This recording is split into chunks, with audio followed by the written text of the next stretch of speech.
I've got a lot to do today. I've got to cut a hole in drywall for an outlet, I've got to sand furniture, and I've got to prep for a new floor. And I've got just a tool in this bag that'll do it all, the HART multi-tool. This is the tool you didn't know you needed. You can mount tons of different blades on it for different jobs. It oscillates, which means the blade goes back and forth. The pros rely on this tool. It's also easy enough that even the newest DIYer can pick it up and use it. You can cut through drywall and wood using a segmented blade, which is great for smooth, straight cuts.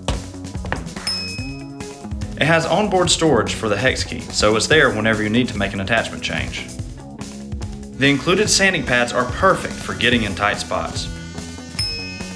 Dial the variable speed up or down depending on material. For example, I'm dialing the speed down for this metal T-bolt.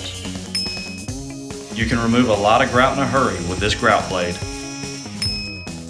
and scrape all this sticky gunk left over from old flooring with a scraper blade.